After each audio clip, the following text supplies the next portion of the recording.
शहजाद भट्ट साहब, क्या मामला चल रहे हैं पंजाब के अंदर गवर्नेंस के हवाले से? अगर हम बात करें ओवरऑल, हम देख रहे हैं अखबारों के अंदर भी ये खबरें आ रही हैं कि ब्यूरोक्रेसी काम छोड़े बैठी हुई है।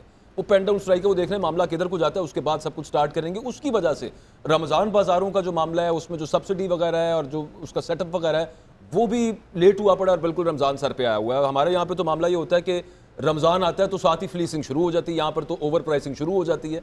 ब्यूरोक्रेसी इस वक्त क्या कर रही है, किस तरफ देख रही है, क्या मामला चल रहा है? बिस्मिल्लाहिर्रहमानिर्रहीम। शुक्रिया अकबर साहब।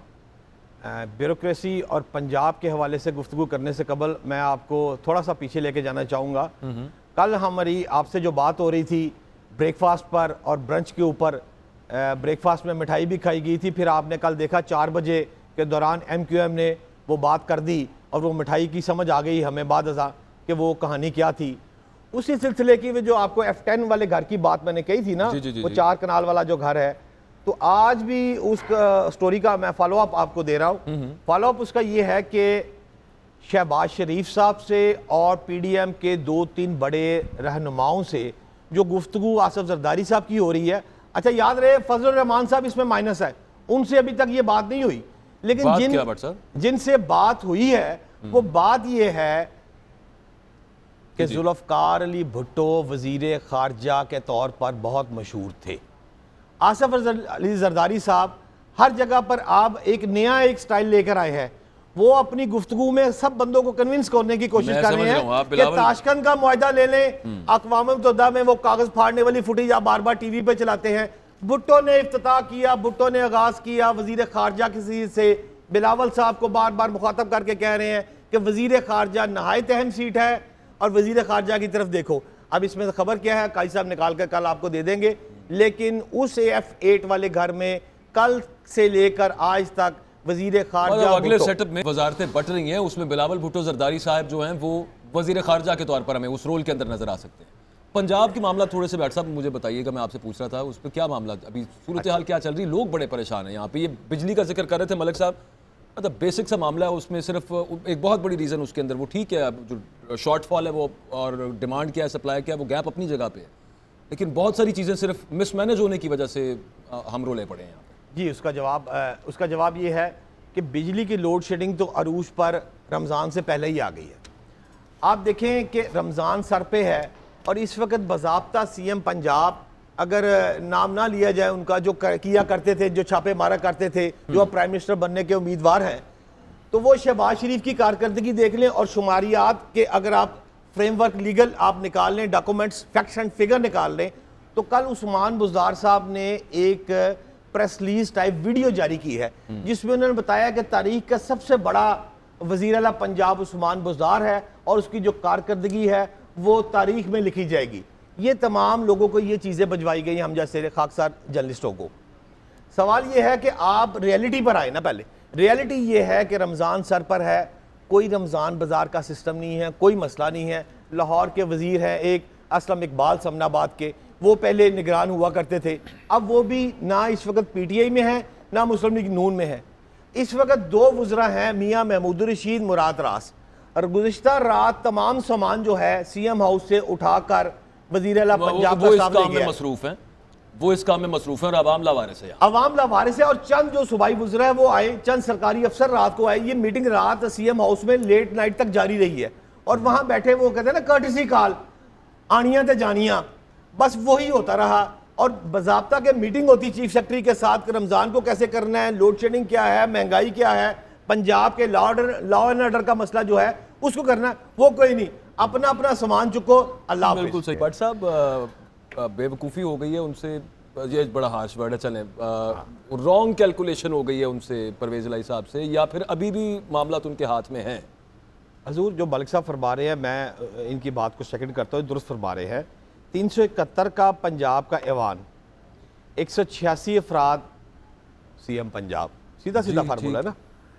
अब जो अलीम खान वाली बात है वो बीच में से माइनस कर दिए जाए तो इस वक्त वोट मिलाकर अगर आप कैलकुलेशन करें तो इस वक्त 174 का फिगर जो है वो बन रहा है। तकरीबन 186 अफराद चौधरी परवेज लाई के पास नहीं है, ये तो समझ आ रही है, ठीक है, सही है। लेकिन बात ये नहीं है कि अभी तो बाजी साहब ने आनी है ना। अभी तो आज जो है वो कभी इम्कान है कि चौधरी सरवर जो हमारे गवर्नर पंजाब है, वो उनको कल का जो रिज़ाइन है सीएम पंजाब ने वो भिजवा दिया गया है। वो इस्लामाबाद थे, प्राइम मिनिस्टर हाउस से जो रिज़ाइन था वो भिजवा देगा। अब रूल के मुताबिक गवर्नर पंजाब जो है वो उस कागज़ के टुकड़े को जिस पे रिज़ाइन है उसकी मर्जी है वो उसको तस्लीम कर ले, या वो आप कहे कि आप खुद मेरे पास तशरीफ लाए, मैंने ये इबारत चेक कर लिया, मैंने आपको साइन भी चेक करना, ठीक है। तो वो आज कभी इम्कान है कि गवर्नर पंजाब उस्मान बुज़दार का रिजाइन जो है वो तो मंजूर कर लेंगे, ठीक है। अब वापस आते हैं वो मलिक साहब वाली बात के ऊपर। जी जी, वो बात ये है कि जब परवेज इलाही का भी फैसला होना ही नहीं है, लिहाजा वो जिस दौड़ में दौड़ रहे हैं वो आहिस्ता आहिस्ता ये खरगोश और कछुए की रेस चल रही है, तो कोई इतबार नहीं कि कछुआ निकलता है या खरगोश निकलता है। अगर प्राइम मिनिस्टर इमरान खान जो ऊपर बैठे हुए हैं उनके पास भी अगर आप गौर करें तो उनके पास भी इस वक्त अक्सरियत जो है वो नहीं है, ठीक है। अक्सरियत वहां भी जो है वो अपोजिशन के पास है। अगर लेकिन उसके बावजूद कोई मौजज़ा रब कर देता है, अगर मौजज़ा हो गया, इमरान खान साहब बच गए, तो फिर देखें बहुत सारे कबूतर जो है वो अपने अपने पिंजरों से उड़कर चौधरी परवेज इलाही के खाते में आना शुरू हो जाएंगे, तब जाकर कैलकुलेशन जो है वो चौधरी परवेज इलाही की बनती है। आज तक जो है कैलकुलेशन वो चौधरी परवेज इलाही की साहब की नहीं है। मलिक साहब, ये जो असैसिनेशन वाला मामला है ये कितना सीरियस आपको लगता है? वजीर आजम की जान को खतरा हो सकता है? क्योंकि पाकिस्तान की हिस्ट्री तो ये रही है, यहाँ पर बहुत सारी ऐसी असैसिनेशन हैं जिनके आज तक हमें कोई जवाब नहीं मिले।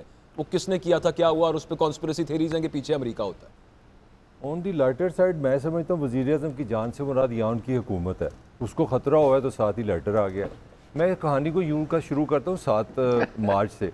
7 मार्च को ना वज़ीर आज़म की जान को ख़तरा है, ना पाकिस्तान की सिक्योरिटी का मसला है, ना पाकिस्तान की गैरत का मसला है, ना नेशनल सिक्योरिटी है, ना इस्लाम जो बड़ापन, सारा कोई डिस्कस नहीं हो रहा। आज हम बैठे हैं जिस जगह पे जुमेरात को, मंगल की रात, यही हुकूमत, यही हुक्मरान, यही Imran Khan and company MQM से क्या डिस्कस कर रही है कि 2 वज़ीर लेने हैं कि 3 वज़ीर लेने हैं। एक मंडी लगी हुई है, सबने लगाई है, मैं कोई खाली इमरान खान की पार्टी की बात नहीं कर रहा। आप पूरी मंडी खेल लें, नहीं एक गवर्नर भी ले लो, चलो साथ एक चूंगे का वज़ीर भी ले लो, ठीक है जी। उससे एक दिन पहले पीछे चलते हैं, लेटर 7 को आपको आया, हाँ जी आगे अपना काया पलट गई, परवेज़ इलाही साहब आ गया, अब ये होगा, अब वो होगा।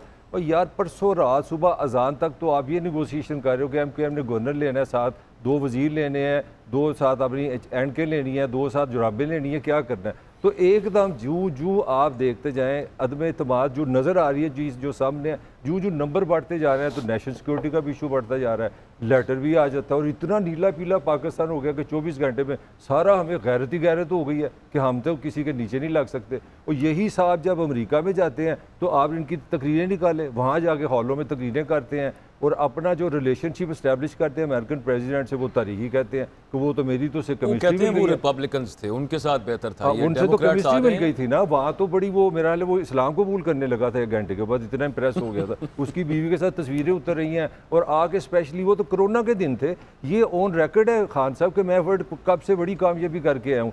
आज उन पर पता नहीं क्या हो गया। मैं ये नहीं कह रहा कि वो लेटर को आप छोड़ दें, पॉइंट सारी टाइमिंग का है। अगर 7 को पाकिस्तान के वज़ीर आज़म की ह्यूमिलिएशन हुई है तो 8 मार्च को कुछ नहीं होना चाहिए था।